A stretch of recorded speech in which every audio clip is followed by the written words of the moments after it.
Bonjour à tous les amateurs d'un monde à part. Aujourd'hui, je vous propose de découvrir l'incroyable Expo universelle de Dubaï. L'Expo universelle de Dubaï, c'est tout simplement l'événement le plus grand, le plus important de toute l'histoire du Moyen-Orient. Ici, il y a 190 pays représentés. Évidemment, c'est le plus grand rassemblement de pays de l'histoire des Expos universelles. Il y a trois grandes pétales de fleurs qui représentent chacun l'un des enjeux. Il y a le transport, il y a le développement durable et puis il y a la thématique des opportunités. Quel sera le monde de demain? C'est un peu ce qu'on permet de découvrir ici.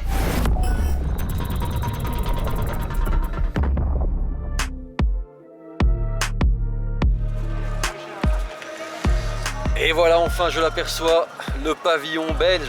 Alors c'est vraiment impressionnant pour moi d'être ici au pavillon belge.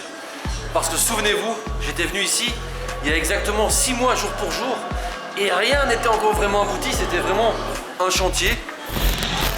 On est début juillet et il faut se rendre compte que dans à peine quelques mois, ce site doit ouvrir au public. Et donc c'est un chantier qui est carrément une course contre la montre et un grand défi. Et en l'espace de quelques semaines, pour être prêt début octobre, eh bien, la Belgique, comme tous les pavillons ici, a mis le paquet, a accéléré pour avoir quelque chose de tout à fait présentable aujourd'hui. On n'imagine pas une seconde qu'il y a à peine 6 mois, tout ça ici était en véritable chantier.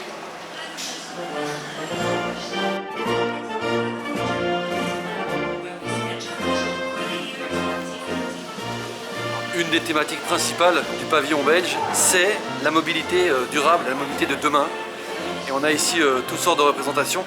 Et évidemment, comment représenter au mieux notre patrimoine, notre folklore, qu'avec les personnages de bande dessinée. Et c'est comme ça que les trams bruxellois se retrouvent au cœur de Dubaï.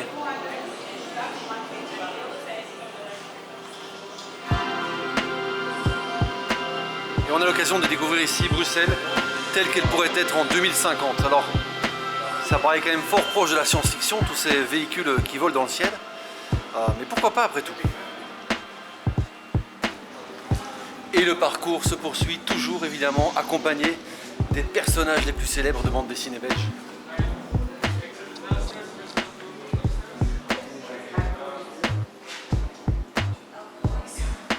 Alors ça c'est vraiment une particularité du pavillon belge.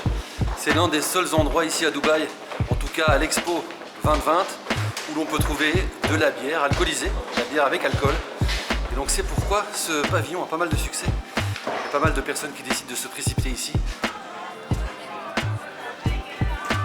Il se dit que les plus belles fêtes, elles ont lieu ici, sur le rooftop, la terrasse du pavillon belge, où l'ambiance ressemble fort à celle de notre bonne capitale de Bruxelles.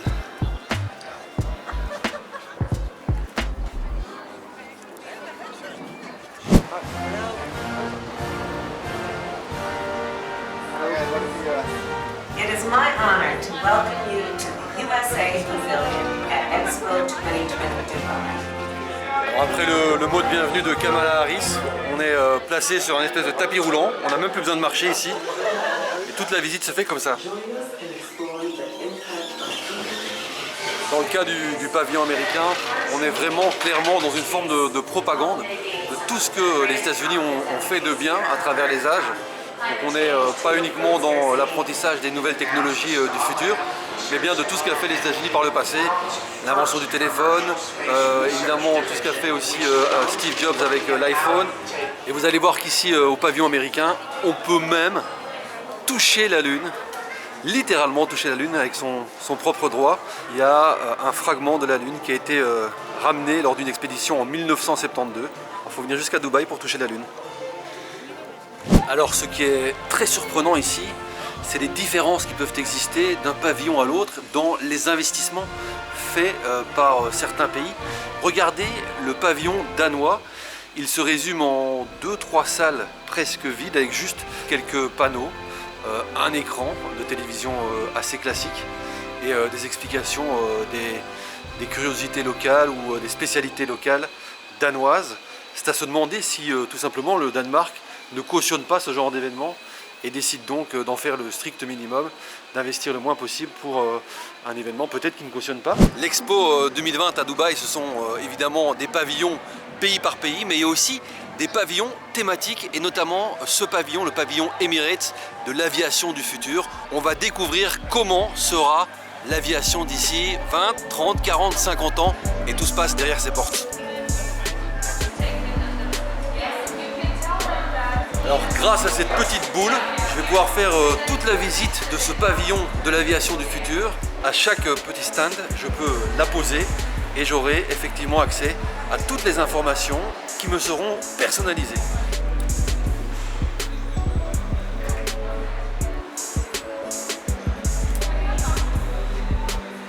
On a donc des robots en face de nous qui viennent nous donner toutes sortes d'explications sur le fonctionnement de l'aviation dans le futur et notamment comment l'aviation va s'inspirer de la nature, là en l'occurrence de la peau d'un requin, pour augmenter son aérodynamisme et sa rapidité et donc consommer moins d'énergie.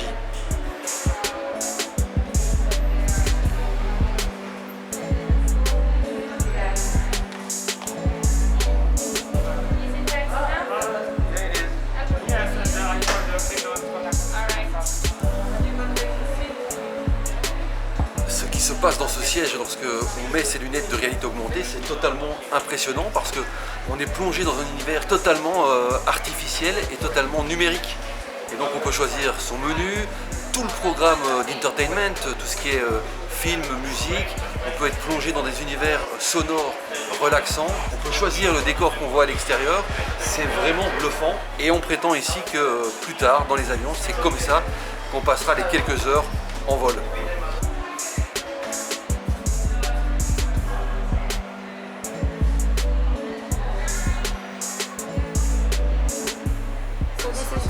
Types of engine, which is the hybrid, electric and hydrogen.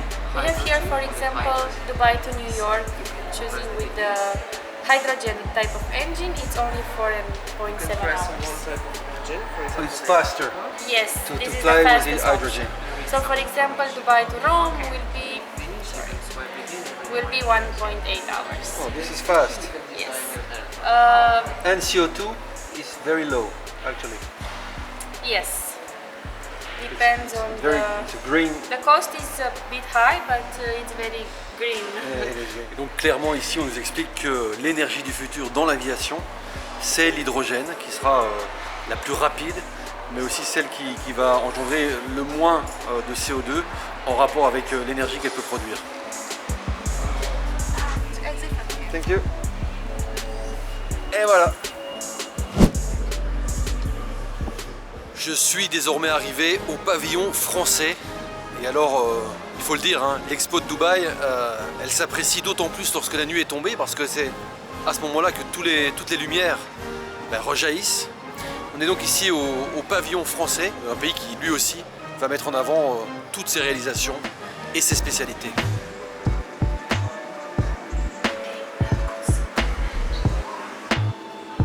Alors l'avantage d'une expo universelle, c'est que on trouve de tout, partout, et par exemple du camembert.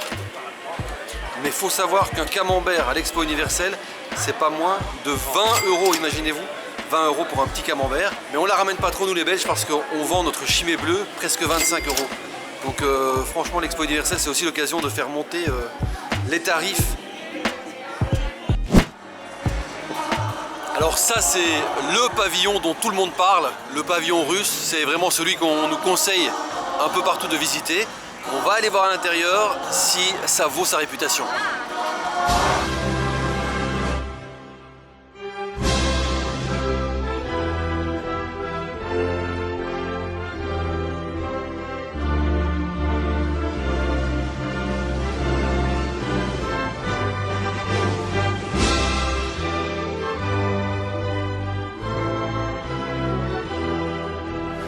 Au sommet du pavillon russe, on a un cerveau gigantesque sur lequel sont projetées toutes sortes d'images pour nous expliquer comment fonctionne justement le cerveau humain avec tout son système nerveux électrique.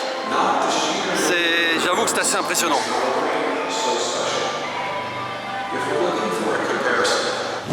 Si vous avez la chance de venir ici à l'Expo 2020, qui est en fait l'Expo 2021 de Dubaï, n'hésitez pas à rester une fois la nuit tombée vers 18 h, car l'expo prend une toute autre ambiance avec son festival d'éclairage, de lumière Et puis un peu partout commencent à se jouer des petits concerts, des petites représentations musicales. Donc ça donne tout à fait une autre ambiance à cette exposition universelle.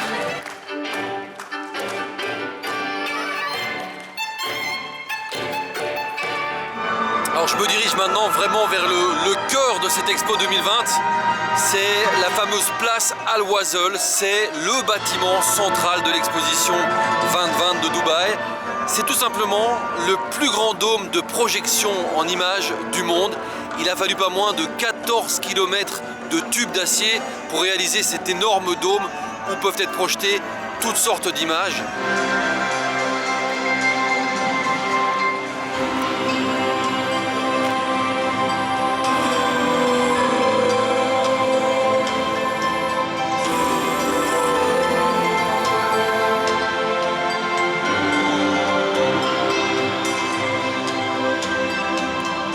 Cette place Al-Wasl restera après l'Expo 2020, comme est resté la Tour Eiffel, comme est resté évidemment l'Atomium de Bruxelles.